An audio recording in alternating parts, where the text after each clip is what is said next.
Good morning to all.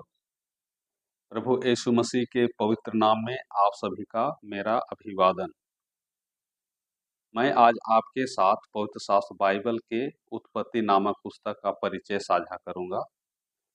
इस पुस्तक का परिचय सुनने के बाद बाइबल अध्ययन की रुचि आप में और अधिक बढ़ जाएगी, यह मेरा पूरा विश्वास है। तो आइए हम इसे शुरू करते हैं। उत्पत्ति की किताब, यह हमारी और आपकी कहानी है। उत्पत्ति को अंग्रेजी में जेनेसिस कहते हैं। उत्पत्ति की पुस्तक सिर्फ बाइबल की पहली पुस्तक नहीं, बल्कि यह मानवता की पहली कहानी है। यह एक ऐसी कहानी है जो हमें बताती है कि हम कहाँ से आए हैं, हम कौन हैं और हम कहाँ जा रहे हैं। इसे आप अपनी ही जड़ों की खोज मान कर सकते हैं, अपने ही बारे में पता लगाते हैं। उत्पत्ति की किताब अध्याय 1 से लेकर के अध्याय 11 तक, जब ब्रह्मांड का पर्दा उठा, कल्पना कीजिए आप एक भव्य नाटक देखने गए हैं। उत्पत्ति इस नाटक का पहला दृश्य है। Lights, camera, action.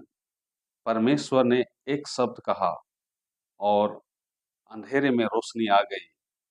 खाली आकाश में तारे, जमीन पर पेड़ पौधे और हर जगह जीव जंतु आ गए।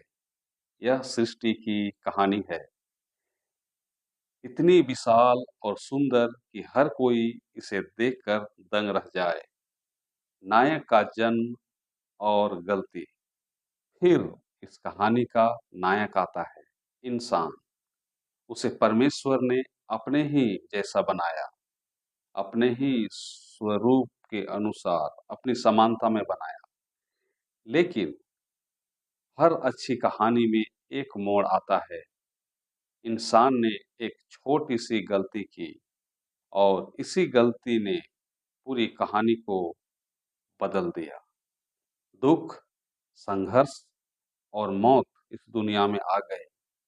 यह दिखाता है कि हमारी छोटी सी पसंद भी इतना बड़ा फर्क ला सकती है। जल प्रलय का महादृश्य। कहानी में एक और बड़ा मोड़ आता है, जल प्रलय।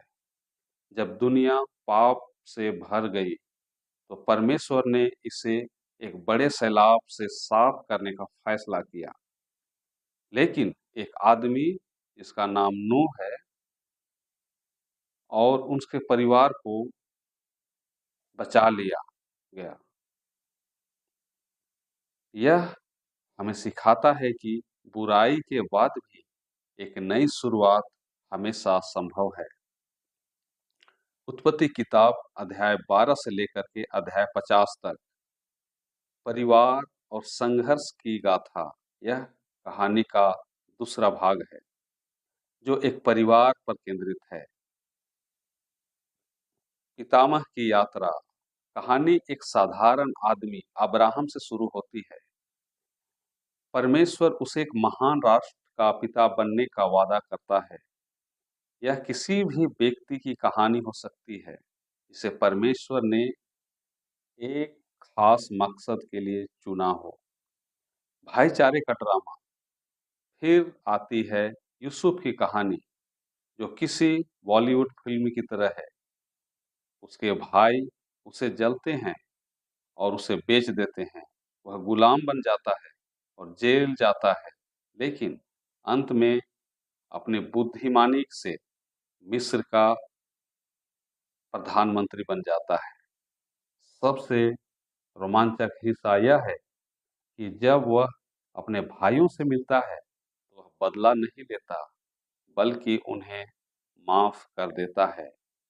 यह क्षमा और परिवार के प्यार की सबसे शक्तिशाली कहानी है। तो उत्पत्ति क्यों पढ़ें?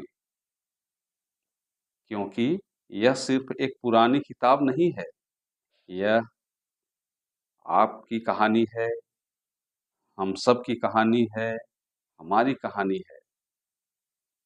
यह हमें बताती है कि हम कहाँ से आए हैं, हम क्यों संघर्ष करते हैं और कैसे हम अपनी गलतियों के बाद भी आगे बढ़ सकते हैं। यदि हम गिर भी जाएँ तो हम कैसे उठ कर के खड़े हो सकते हैं। ये हमें सिखाती है कि जीवन हमेशा आशा और नए अवसरों से भरा है। परमेश्वर आप सबों को आशीष दे। आप इस पुस्तक को अपने समय निकाल कर के सही से मनन करें। मैं यही प्रोत्साहित करता हूँ कि आप इसको और भी अच्छे से समझ पाएँगे। Thank you. God bless you.